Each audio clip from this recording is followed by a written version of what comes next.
The first chapter of the Srimad Bhagavad Gita, which is known as Yoga of Dejection or Yoga of Despair, is very important to all of us.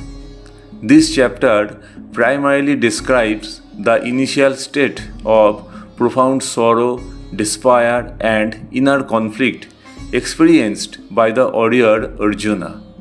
The first verse of this chapter is as follows: Dhritarashtra uvacha dharmakshetre kurukshetre samaveta jujutsava mamoka pandavaischup kim kurvat Sanjaya.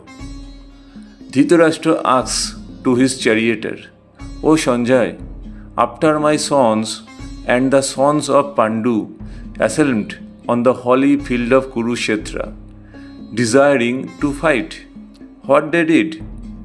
This verse sets the scene for the epic war, establishing the land of Dharma and the land of battle as the backdrop for the spiritual discourse to follow. The word Dharmakshetra is very significant in this verse because Lord Krishna was on the side of Arjuna, i.e. the Pandavas, on the battlefield of Kurukshetra. Dhritarashtra, the father of the Kauravas, was very doubtful about the chances of his son's victory. In a confused mind, he asked Sanjaya. In reality, the fanatical Dhritarashtra's mind was shrouded in ignorance. But through the restraint of Sanjaya, he saw and heard. Sanjaya was a disciple of Vasudeva. So, with the blessing of Vasudeva, he was blessed with divine eyes, due to which he could see all the events of Kurukshetra even while sitting at home. Therefore, Dhritarashtra asked him about the situation on the battlefield. Dhritarashtra knows that the Supreme Being is the only truth. So as long as Duryodhana, the seal born from it, is alive, his all gaze will always be on the Kauravas, that is, on the wicked. Dhritarashtra was sure that his son and the Pandavas' sons had gathered to fight in the vast field of Kurukshetra. But still, his search was significant because he did not want any compromise to be reached between the Pandavas and the Kauravas. But he wanted his son's fate to be assured in the war. The reason for this was that the war was being fought in the holy place of Kurukshetra. The Vedas say that Kurukshetra is a very holy place, which is also worshipped by the gods. Therefore, Dhritarashtra was worried about the effect of this holy place on the outcome of this war. He knew very well that this holy place would have a beneficial effect on Arjuna and the other sons of Pandu because they were all very religious.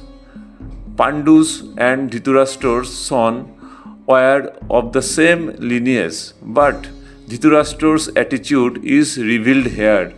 He considers only his sons as Kauravas, depriving the Pandu sons of their hereditary inheritance. Thus, Dhritarashtra's special perspective can be understood through his relationship with the sons of his brother Pandu. Apart from the Vedic and historical importance, the significance of the use of the word Dharmakshetra and Kurukshetra can be understood in the context of the entire Gita's theoretical philosophy. In reality, the body is a field. When there is an abundance of divine property in the heart, this body becomes Dharmakshetra. And when there is an abundance of demonic property in it, this body becomes Kurukshetra. Lord Krishna says that man acts under the control of the three qualities of nature. Man cannot remain without acting for a moment. The three qualities make him act. Action does not stop, even in the state of sleep. That too is just the necessary food for a healthy body. These three qualities bind man, from gods to insects, to the bonds of the body. As long as there and the nature born qualities are alive, Kuru will remain active. Therefore, this field of birth and death, which is associated with changes, is Kuru field. And in this field, the supreme virtue can enter the supreme soul, the field of holiness. In the case of those perfect inclinations, the perfect inclinations are the field of holiness. Lord Krishna also says that this body is the field, and the one who knows it and can bring it under control is the knower of the field. Then he speaks about the expansion of the field, in which 10 senses, mind, intellect, ego, 5 changes, and 3 qualities are described. This body is the field, a battlefield. In it, the war and insects are 2 divine resources and demonic resources. The son of Pandu and the son of Dhritarashtra are the insects of the same kind and the opposite. When it comes to great thinkers, a conflict begins between these 2 instincts. This is called the conflict of the knower of the field and the real war. Human history is full of stories of all wars, but none of those who won in those wars were eternal victors. There was revenge in it. To pacify nature and to see the direction of the being against nature and to enter into it is the real victory. This is the eternal victory, after which there is no defeat. This is called liberation, after which there is no bondage of birth and death. In this way, every mind covered with ignorance can know through restraint what the outcome of the battle is.